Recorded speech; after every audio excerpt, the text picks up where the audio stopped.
Professor, a Lei Áurea foi realmente efetiva e quais foram suas consequências? Olha, não se pode dizer que a Lei Áurea não tenha sido efetiva. Ela foi sim efetiva. Afinal de contas, a forma de trabalho no Brasil mudou, pelo menos com relação à quantidade.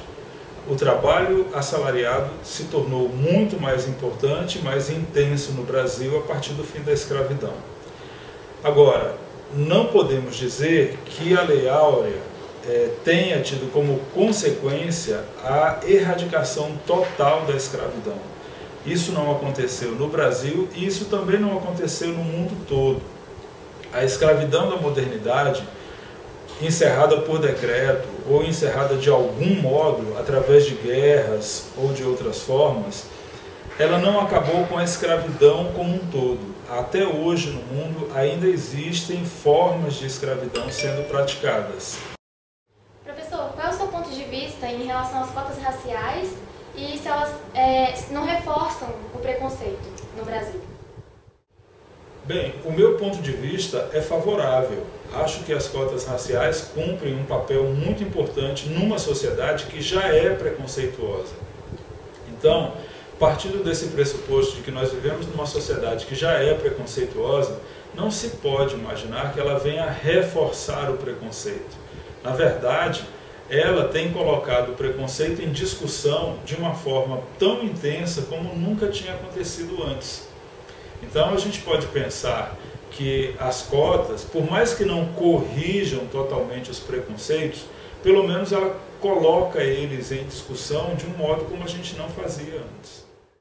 Professor, os alunos queriam saber se ainda existe trabalho escravo nos dias atuais. Bem, a escravidão acompanha boa parte da história da humanidade. Uma coisa que a gente deve observar é que ela não é sempre do mesmo jeito. E talvez isso faça com que a gente se confunda um pouco. Sempre houve escravidão, desde um certo período da história da humanidade, ocorrendo não da mesma forma e não exatamente nos mesmos lugares. Dito isso, a gente então pode chegar à conclusão de que hoje existe sim trabalho escravo.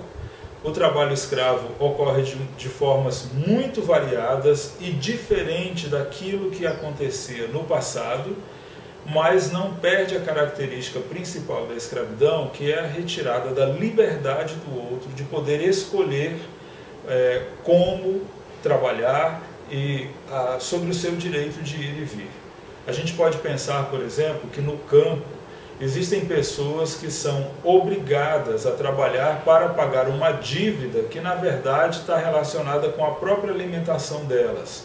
Essa é uma forma específica de escravidão.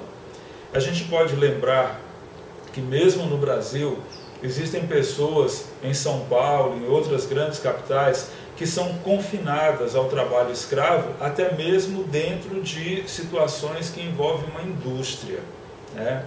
Então, entre o campo e a indústria, a forma de trabalho é bem diferente, mas ainda assim ela envolve situação de escravidão, né?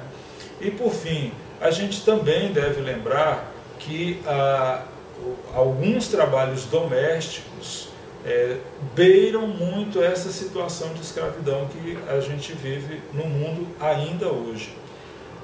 As estatísticas, então, chegam à conclusão de que existem mais de 250 mil pessoas vivendo em situação de escravidão no mundo todo, né?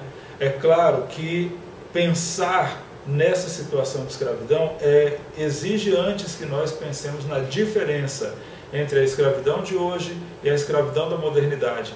Assim como na modernidade havia escravidão, mas era diferente da escravidão da antiguidade.